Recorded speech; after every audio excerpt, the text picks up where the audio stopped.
Hai, pada video kali ini dan pertemuan kali ini aku Ashley dan teman aku Cindy akan menjelaskan nih cengkeraman pandemi terhadap manusia, mulai itu dari pola gaya hidup ataupun pola interaksi.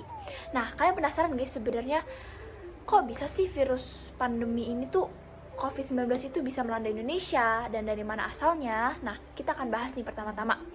Jadi, virus ini itu dipublikasikan berita pada akhir tahun 2019 yang ditemukan di Tiongkok menurut WHO.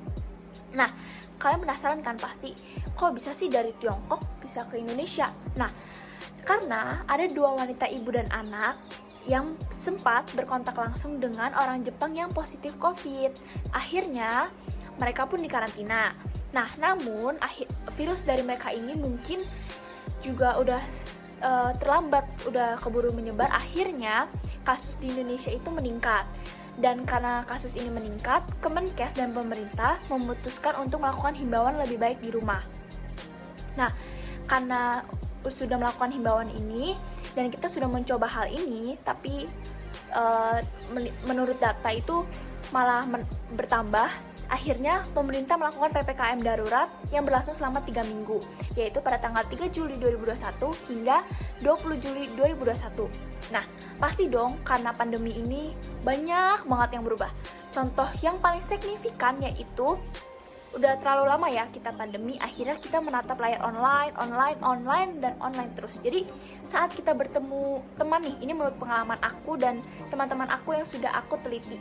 Jadi waktu kita chatting di HP itu, waktu ketemu langsung, kok dia beda ya, kok dia nggak asik ya, kok aku jadi canggung, aku jadi takut. Nah, itu merupakan sedikit perbedaan yang ditemukan.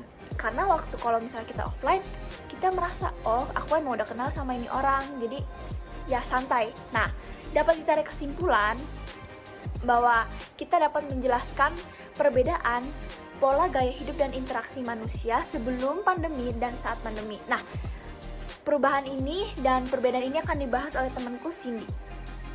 Sebelum pandemi, interaksi sosial yang terjadi antara manusia satu dengan yang lainnya terjadi secara langsung atau dapat juga kita sebut sebagai tatap muka. Sehingga kita tidak perlu lagi merasa canggung jika kita ingin bertemu dengan mereka untuk kedua atau ketiga atau mungkin sekian banyak kalinya lagi bersama mereka, karena kita seperti sudah mengenal mereka dengan baik. Selain itu, gaya hidup yang kita jalani sebelum pandemi pun terasa lebih bebas. Misalkan, saat kita ingin pergi ke mall, kita tidak perlu takut akan ada virus di sana, apakah akan ada banyak orang di sana sehingga akan menambah peluang untuk terkenanya virus tersebut dan sebagainya. Nah, kalian tahu dong salah satu protokol kesehatan yang wajib kita penuhi jika kita ingin berpergian keluar rumah, yaitu memakai masker. Nah, kenapa masker yang saya ambil? Karena saya ingin membagikan cerita saya. Jika tidak memakai masker, saya merasa seperti saya berbeda dengan orang lain, atau mungkin saya menjadi pusat perhatian, dan saya agak merasa takut jika ada yang berpikiran bahwa saya sengaja tidak memakai masker agar mereka tertular COVID dan sebagainya. Saat pandemi, gaya hidup kita dibatasi oleh media sosial. Karena kita tidak dapat keluar rumah dan kita harus tetap menjaga jarak untuk mencoba mengurangi peluang terkenanya virus tersebut. Oleh karena itu, interaksi sosial yang ditimbulkan pun tidak bagus, dan mungkin saja ketika bertemu secara langsung ada ekspektasi dalam diri kita yang tidak dapat dipenuhi oleh orang yang itu.